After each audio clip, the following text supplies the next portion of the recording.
കഴിഞ്ഞ ദിവസം രാത്രി 10 മണിക്ക് ശേഷം കോഴിക്കോട്ടെ ഈ സൗത്ത് ബീച്ചിന് ഈ കടലൊക്കെ വലിയ രീതിയിൽ ഉൾവലിഞ്ഞിരുന്നു. നമുക്കിവിടെ നിന്ന് നോക്കിക്കഴിഞ്ഞാൽ തിരമാല കാണാൻ പറ്റാത്ത അത്രയും ദൂരത്തിലായിരുന്നു കടൽ ഉണ്ടായിരുന്നത്. പക്ഷെ ഇന്ന് പുലർച്ചയോടെ രാവിലെ ആകുമ്പോൾ കടൽ പൂർവ്വസ്ഥിതിയിലേക്ക് തന്നെ വന്നു എന്നുള്ളതാണ് കാര്യം. കടൽ പൂർവ്വസ്ഥിതിയിലേക്ക് എത്തിയിട്ടുണ്ട്. ഇവിടെ നിന്ന് നോക്കുമ്പോൾ നമുക്ക് ഇന്നലെ രാത്രി 10 മണിക്ക് മുൻപ് എങ്ങനെയായിരുന്നോ ഉണ്ടായിരുന്നത് അതേ രൂപത്തിൽ തന്നെ കാണാൻ കഴിയുന്നുണ്ട് എന്നുള്ളതാണ് കാര്യം.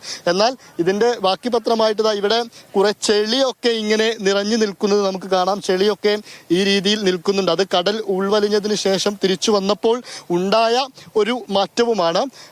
എന്നാൽ ഈ തൊട്ടപ്പുറത്തുള്ള ആളുകളോടൊക്കെ, ഇവിടെ സ്ഥിരമായിട്ടുള്ള ആളുകളോടൊക്കെ ചോദിക്കുമ്പോൾ ഇതിവിടെ കോഴിക്കോടും കാപ്പാടും ഒക്കെ സ്ഥിരമായിട്ടുണ്ടാകുന്നതാണ്. ഇടയ്ക്ക് ഇങ്ങനെ വരാറുണ്ട്. കടൽ ഉൾവലിയുകയും മണിക്കൂറുകൾ കഴിയുമ്പോൾ തിരിച്ച് എത്തുന്നതുമാണ് പതിവ്. അത് അങ്ങനെ തന്നെയാണ് സ്ഥിരം ഉണ്ടാവാറ് എന്നും പറയുന്നു. നമുക്കൊന്ന് രണ്ട് പ്രതികരണങ്ങൾ നോക്കാം.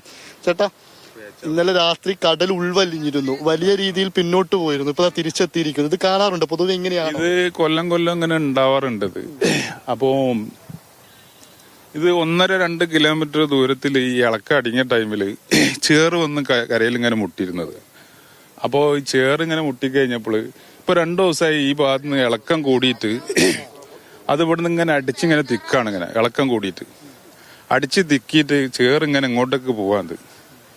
അല്ലാതെ നിങ്ങൾ ഉദ്ദേശിക്കുന്ന മാതിരി സുനാമിന്റെ ഭാഗമായിട്ട് ഇത് കടല് ഉൾവലിഞ്ഞൊന്നല്ല. കടല് ക്ഷോഭം ഉണ്ടായിരുമ്പോ ഇളക്കം പദം വെക്കുന്ന ടൈമിൽ ചേറ് കരക്കൊത്തു. ഈ ചേറ് കരക്കൊത്തിട്ട് പല മീനുകളും കരക്ക് വരും. അപ്പൊ ഇനി തുലാവർഷവും കാര്യമൊക്കെ വരുമ്പോ ഈ ഇളക്കം കൂടി വരുമ്പോ ചേറൊന്നായിട്ടൊരു ഭാഗത്തേക്ക് കരക്കൊത്തു. ഈ ചേറ് വരുന്ന ഭാഗത്ത് വെള്ളം പറ്റിയ മാതിരി ഉണ്ടാവും.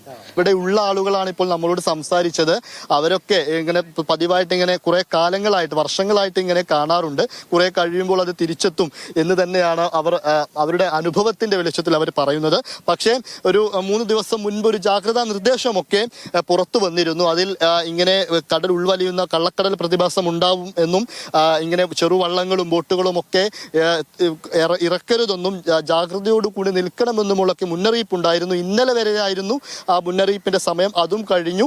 ഇപ്പോൾ എന്തായാലും കടലൊക്കെ പൂർവ്വസ്ഥിതിയിലേക്ക് വന്നിരിക്കുന്നതായിട്ട് തന്നെയാണ് നമ്മൾ കാണുന്നത്. ജോം ടി കെക്കൊപ്പം ഇംതിയാസ് കരീം, മാതൃഭൂമി ന്യൂസ്, കോഴിക്കോട്.